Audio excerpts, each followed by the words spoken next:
ነብያችን ሰለላሁ ዐለይሂ ወሰለም በየቀኑ በ24 ሰዓት ውስጥ ሁለት ጊዜ የሚል ሰው ጀነት ለመግባት መሞት እንጂ ሌላ ምንም የሚያግደው ነገር የለም ያሉት። በየቀኑ ሁለት ጊዜ ለማለት ደግሞ ከአንድ ደቂቃ በላይ አይረዝም። 30 ሰከንድ ቢፈጅ ነው። ጠዋት አንድ ጊዜ፣ ማታ አንድ ጊዜ ክኒን አድርገን ብንወስደው የጀነት ክኒን ሐኪም ያዘዘልህ ክኒን እንኳን አይቀርም። ረስተህን ብትመጣ ራሱ በራይድ 300 የሚሆን 400 ከፍለ ያለህበት ሱቅ ድረስ ታስመጣዋለህ። ለምን? ጤና ነዋ። ከጤና የሚበልጥ የለም ተብሎ ከጀነትስ የሚበልጥ ምን አለ? እንደ ክኒን ቆጥሮ ሳንቲም የማያወጣበት ጉልበት የማይፈጅበት የተራዘመ ወቅት የማይፈልግበት ስፔሻል የሆነ ቋንቋ ልዩ ጥበብ የማይጠይቅበት ጥፋተኝነትን ማመን ብቻ በ30 ሰከንድ የሚፈጸም የጀነት ታብሌት ይባላል። መሆናችንን እንድናምን አላህ ይፈልጋል። ወርሰን ሳይሆን ራሳችን በግብር በቸልተኝነታችን የፈጸምነው ጥፋት አለብን። ያን እንዲምረን ወደ አላህ ተውበት እናድርግ። ቁል ያ ዒባዲየ አለዚነ አስረፉ ዐላ አንፉሲሂም ላ ተቅነጡ ሚን ረሕመቲላህ፣ ከኔ እዝነት መቼም ተስፋ እንዳትቆርጡ ነው የሚለው። ኢነላሃ የግፊሩ ዙኑበ ጀሚዓ፣ እኔ አላህ እንደሆንኩኝ ኃጢአትን በጠቅላላ የምምር ጌታ ነኝ ብሏል። እሱ ማይምረው ወንጀል የለም። ባለቤቱ ተውበት እስካረገ ኢስቲግፋር እስካደረገ ድረስ ሽርክንም ኩፍርንም ቢሆን አላህ ይምራል። ይሄ አንዱና ዋነኛው ነው። በዚህ ዙሪያ የተነገሩ ብዙ ቁርአናዊ አንቀጾች፣ ብዙ ሐዲሶች አሉ። ግን ሰዓቱ አይበቃንም። ማዕናው ግን ግልጽ ነው፣ ተላልፏልና አንደኛው የስርየት መንገድ ይሄ ነው ኢስላም። መልካም ስራ መስራት ኃጢአትን ያስወግዳል ብለን እናምናለን። በአላህ ቸርነት ስራው በራሱ ኃጢአታችንን የማጥፋት አቅም አለው የሚል እምነት የለንም። ጌታ አላህ ከተቀበለን በራህመቱ ካየለን በትንሿ ስራችን ሰበብ ብዙ ኃጢአታችን ይማራል። ቸርነቱ የአላህ እንጂ የኛ የሥራው መብዛት ሆኖ አይደለም። ማረጋገጫው ምንድነው? አላህ በሱረቱል ሁድ ላይ ምንድነው ያለው? ኢነል ሐሰናት ዩዝሂብነ ሰይአት፣ መልካም ስራዎች ይላል እንደ ደረጃቸው እንደ አቅማቸው ኃጢአትን ያስወግዳል። መልካም ስራ ምንድነው? እንደውም አንዱ ሰሃባ ጠየቃቸው። መልካም ስራ ሲባል የግድ አርዶ ማብላት፣ ሰደቃ ማውጣት፣ መስጂድ መገንባት ትላልቅ ነገር ላይ ብቻ አይደለም። ላኢላሃ ኢላላህ አሚነል ሐሰናት፣ ላኢላሃ ኢላላህ ሚለውን ዚክር መጠቀም ከሐሰናት ነው እንዴ ሲላቸው፣ በል ሁወ ሚን አፍደሊል ሐሰናት፣ እንደውም ከመልካም ስራዎች ሁሉ በላጭ ነው ያሉት። መልካም ስራ ከተባለ የግድ ከገንዘብ ጋር አናገናኘው። ለዚህ ነው ትልቁ ሐዲስ ሰይዱል ኢስቲግፋር ተብሎ የሚጠራው ላይ ይሄ ሐዲስ የተጠቀሰው። ነብያችን ሰለላሁ ዐለይሂ ወሰለም በየቀኑ በ24 ሰዓት ውስጥ ሁለት ጊዜ የሚል ሰው ጀነት ለመግባት መሞት እንጂ ሌላ ምንም የሚያግደው ነገር የለም ያሉት። በየቀኑ ሁለት ጊዜ ለማለት ደግሞ ከአንድ ደቂቃ በላይ አይረዝምም። 30 ሰከንድ ቢፈጅ ነው። ጠዋት አንድ ጊዜ፣ ማታ አንድ ጊዜ ክኒን አድርገን ብንወስደው የጀነት ክኒን ሐኪም ያዘዘልህ ክኒን እንኳን አይቀርም። ረስተህን ብትመጣ ራሱ በራይድ 300 የሚሆን 400 ከፍለ ያለህበት ሱቅ ድረስ ታስመጣዋለህ። ለምን? ጤና ነዋ። ከጤና የሚበልጥ የለም ተብሎ ከጀነትስ የሚበልጥ ምን አለ?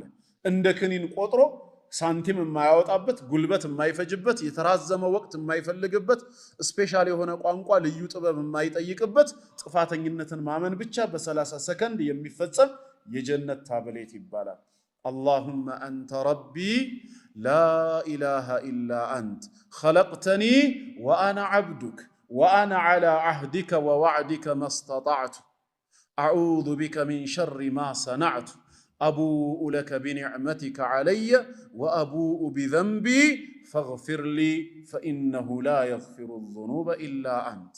አላሁመ አንተ ረቢ፣ አምላኬ አላህ ሆይ አንተ የኔ ጌታ ነህ። ኸለቅተኒ፣ አንተ እኔን ፈጥረኸኛል። ወአና ዐብዱክ፣ እኔ ያንተ ባሪያህ ነኝ። ወአና ዐላ ዐህዲክ፣ በአደም ጀርባ ላይ እያለሁኝ ወደፊት ወደ ምድረ ዓለም ስመጣ እንድፈጽም የማዘዝከኝን ነገር ለመፈጸም ቃል ኪዳንህን እየጠበቅኩ ነው። ወዋዕዲክ፣ እንዲሁም ያንተን የተስፋ ቃል ኪዳን ትእዛዝን ፈጽሜ ከሆነ ጀነትን እሰጥሃለሁ ብለህ ቃል የገባህልኝንም ተስፋ አደርጋለሁ። መስተጣዕቱ፣ የቻልኩትን ያክል። አዑዙ ቢከ ሚን ሸሪ ማ ሰነዕቱ፣ እኔ ከሰራኋቸው መጥፎ ነገሮች ሁሉ ያንተ ቁጣና ቅጣት ወደ እኔ እንዳይመጣ በነዛ ሰበብ ባንተ እጠበቃለሁ።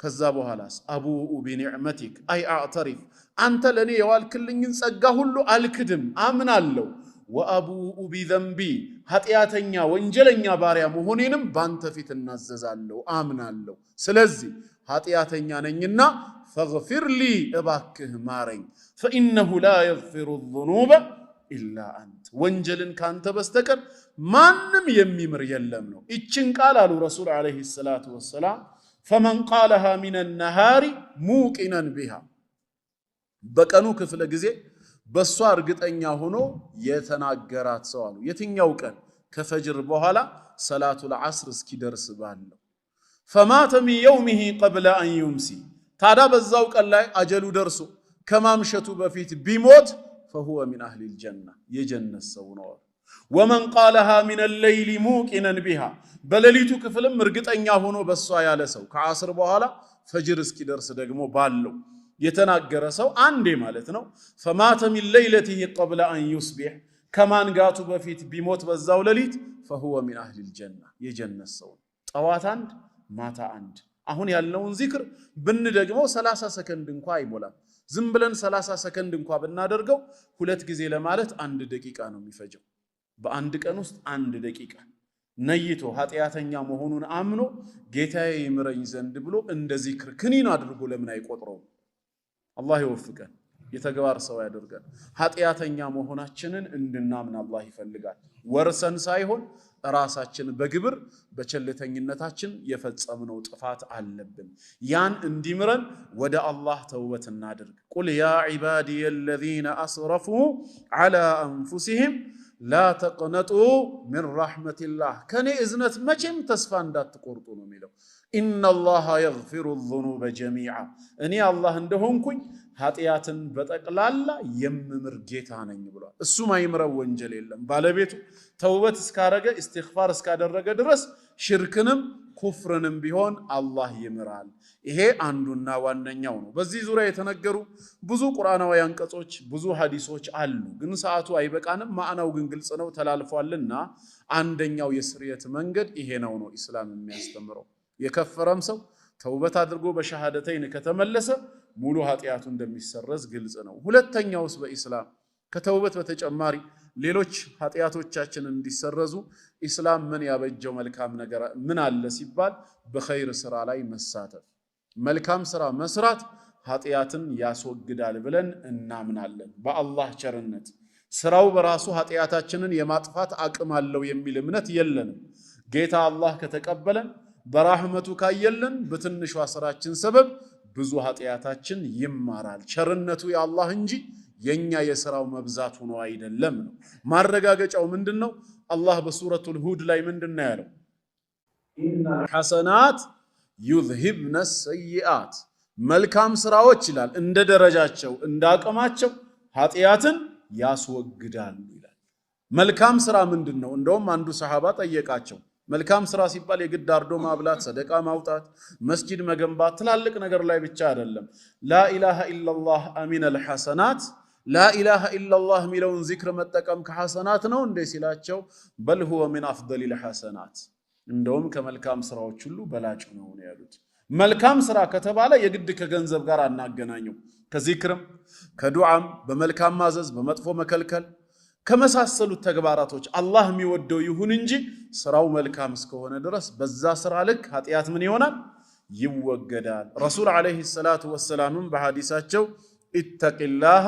ሐይቱማ ኩንት የትም ስፍራ ሆነህ ጌታ ያዘዘህን በመታዘዝ የከለከለህን በመከልከል አላህን ፍራ ተጠንቀቅ ወአትቢኢ ሰይአት አልሐሰና መጥፎ በሰራህ ጊዜ በመትኩ መልካምን አስከትል ተምሁሃ ያብስልሃልና ያ መልካም ስራ ስለዚህ በመልካም ስራ ላይ መሳተፍ ምንም ሸክ የለውም ኃጢአትን እንደሚያጠፋ አሰደቀቱ አሉ ረሱላህ ሰለላሁ ዐለይሂ ወሰለም በሚስጥር የሚደረግ ሰደቃ تطفئ الخطيئة ኃጢአታችንን ያጠፋዋል ከማ يطفئ الماء النار ልክ እሳትን ውሃ እንደሚያጠፋው ሁላ ብለዋል ሰደቃ ከመልካም ስራዎች ይመደባል ሰው ባቀሙ ልክ በመልካም ስራ ላይ የሚመላለስ ከሆነ ኃጢአቱም በዛው መልክ ይጠፋል ከመልካም ስራዎች አንዱና ትልቁ ደግሞ ሰላት ነብያችን አለይሂ ሰላቱ ወሰላም ሶላት ወንጀልን እንደሚያጸዳ በዕለታዊ ትጥበት ምሳሌ አድርገው ተናግረዋል። አራአይቱም ነው ያሉት። አያኽቢሩኒ እስኪ ንገሩኝ፣ ለው አነ ነህረን ቢባቢ አሐዲኩም ከናንተ ባንዳችሁ ደጅ ላይ ንጹህ የሆነ ወራጅ ወንዝ ቢኖርና የኽተሲሉ ሚንሁ ኩለ የውሚን 5 መራት በየቀኑ እየገባ 5 ጊዜ ታጥቦ የሚወጣ ወይ ዋና ቦታ ነው ብንል 5 ጊዜ እየዋኘህ ብትወጣ ሀል የብቃ ሚን ደረኒሂ ሸይ ከሰውነት ላይ የሚቀር ቆሻሻ አለ እንዴ? 5 ጊዜ በአንድ ቀን ሻወርም ቢወስድ ማለት ነው ባገባቡ የለም ካል ሲባል ፈዛሊከ ሚስሉ ሰላዋቲል ኸምስ ይሄ የ5 ወቅት ሰላት ምሳሌ ነው። በየቀኑ 5 ጊዜ የሚሰግድ ሰው ስጁድ ባደረገ ቁጥር ሩኩዕ ላይ ባለ ቁጥር ለጌታው በቆመ ቁጥር ኃጢያቱ በሰላቱ በተቅዋው ልክ ከላዩ ላይ ምን እየሆነ ይመጣል? እየተወገደ ይመጣል። አላህ ቋሚ ሰጋጅ ያደርገን። ስለዚህ መልካም ስራ ምንም ሸክ የለውም። በኢስላም ብዙ መጥቀስ ይቻላል፣ ጾምም ሐጅም ብዙ ነገር። ግን አሁን ጀነራሊ እንዲገባን አንድ ተውበት ነው፣ 2 መልካም ስራ ነው የሚለው ነው። ሶስተኛስ እሺ ከተውበትና ከመልካም ስራ በኋላ ሌላስ ምን ኃጢያታችንን ሊያጠፋ የሚችል ነገር አለ ሲባል አስሰብሩ ዐለል ሙሲበቲ በሚደርስብን ሙሲባ በሚደርስብን መከራና እንግልት ሰብር ካደረስን ምድራዊ እንግልቶች ራሳቸው ኃጢያታችንን ያጠፋሉ። ጌታ አላህ እኛ በመቸገራችን በመጨነቃችን በማሰባችን ወይ ስላመመን ወይንም ደግሞ ድካም ስለተሰማን የሚደሰት ጌታ አይደለም። እነዚህ ነገሮች እንዲመጡ ግን ለምን ፈቀደ? ሊፈትነን ፈልጓል። እሺ ብላችሁ ከታገሳችሁ በዚህ ኃጢያታችሁ ሰበብ ነገ ትልቁን ቅጣት ከምቀጣችሁ በዚች በትንሿ ሰብር እዚሁ ባስወግድላችሁ ይሻላል። ሊታረቀን ስለፈለገ ነው። ህይወት መቼም ፈተና ነው። አለዚ ኸለቀል መውተ ወልሐያተ ሊየብሉወኩም አዩኩም አሕሰኑ ዐመላ የትኛው ስራችን ይበልጥ ያማረ መሆኑን በተግባር ሊፈትነን ነው ጌታ አላህ ሞትና ህይወትን የፈጠረው።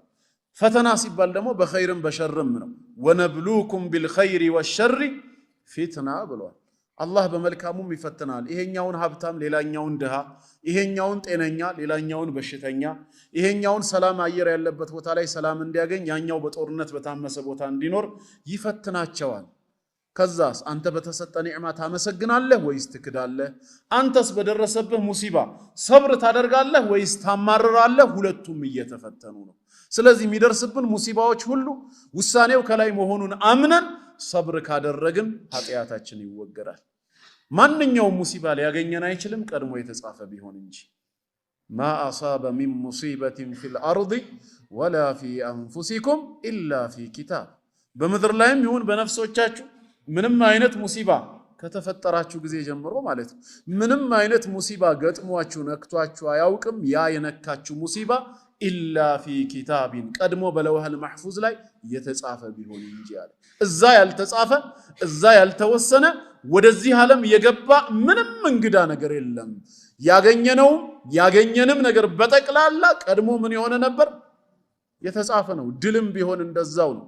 ቁል ለን ዩሲበና ምንም አይነት ድል ያገኘን ሊገጥመን አይችልም ብለህ ተናገር። ኢላ ማ ከተበላሁ ለና አላህ የናንተ ነው ብሎ የጻፈልን ካልሆነ በቀር ድሉም እንደዛው ነው ማለት ነው። ስለዚህ የሚደርስብንን ሙሲባ ላይ ሰብር እናድርግ። ረሱል አለይሂ ሰላቱ ወሰላም ማ ዩሲቡል ሙስሊሙ ሚን ነሰቢን ወላ ወሰቢን ያሉት አንድን ሙስሊም ድካም የሚባል ነገር አያገኘውም፣ ህመም በሽታም እንደዚሁ አይደርስበትም ማለት ወላ ሀምን ወላ ገም ሐሳብ ጭንቀት ወላ ሑዝን ትካዜ የሚባል ነገርም አይደርስበትም ሙስሊምን ሐታ ሸውከቱ ለቲ ይሻኩ ቢሃ ሌላው ይቅርና በእግሩ የምትገባ የሆነች እሾክ እንኳን አትወጋውም እሱን። እነዚህ ሁሉ ሲደርሱበት ሰብር ካደረገ ኢላ ከፈረ አላሁ ቢሃ ኸጣያ ኃጢያቱን አላህ በዛ ሰበብ ሊመራው ቢፈልግ እንጂ የሰራው ወንጀል ነገ በአኺራ ትልቅ ዋጋ ሊያስከፍለው የሚችል ነበር። አላህ ግን በዚህ ሰብር አድርግና በቀላሉ ልገላገልህ እያለ ነው። አላህ ደግሞ አንድ ባሪያው ኢማኑና መልካም ስራው በሰፋ በጠነከረ ቁጥር ፈተናውንም እየጨመረበት ነው የሚመጣው። በሌላ ሐዲስ እንደተነገረው ምን እስኪሆን ድረስ ሙሉ በሙሉ ከኃጢያት እስኪያጸዳውና ኃጢያት የሌለበት ሰው ሆኖ በምድር ላይ እስኪራመድ ድረስ አሉ። ለካ እነዛ ፈተናዎች ሙሲባዎቹ አላህ ለኛ አስቦ ለራሳችን ያደረገው እንጂ እኛን በመቅጣት በማሰቃየት የሚደሰት ጌታ ሆኖ አይደለም። ይቅርብን ሙሲባው ድሎቱ ይሻለናል ካልን ላጠፋነው ጥፋትስ ነገ የውሙል ቂያማ ዋጋ መክፈል እንችላለን? እዛ ደግሞ ከጀሃነም እሳት ውጪ ሌላ የለማ። ወይ ትክክለኛ ተውበት አድርጉ ኢስቲግፋር አድርጉ ልማራችሁ አለን። ተውበትና ኢስቲግፋርን ዘነጋን። መልካም ስራ ስሩ ተባል፣ ስራችን አነሰ አልበዛም፣ ኃጢአታችን በዛ። እሺ በሙሲባ በኩል ልታረቃችሁ ሲለን መከራ ሙሲባ አንፈልግም ድሎት ይሻለናል አለን። ጥፋታችንስ እሺ ወንጀላችንስ ይሄንን ሙሲባ ማምጣቱ በራሱ ለኛ ስላዘነልን እንጂ ሐቂቃ በእኛ መቸገር በእኛ መሰቃየት የሚደሰት ጌታ ሆኖ አይደለም። እንዲህ አይነት ጌታማ ከሆነ ለምን የጸጋውን ሀገር ጀነትን አዘጋጀው ታዲያ? ለምን እዛ መከራ ሙሲባ እንዲደርስ ለምን አልፈቀደ? ስለዚህ እዚህ ምድር ላይ የሚመጡ ሙሲባዎች ለኸይር ናቸው። ከአላህ የሚመጣ ሁሉ ለበይከ ወሰዓደይክ ወልኸይሩ ኩሉሁ ፊ የደይክ ወሸሩ ለይሰ ኢለይክ። መጥፎ የሚባል ነገር ከአላህ ዘንድ የለም።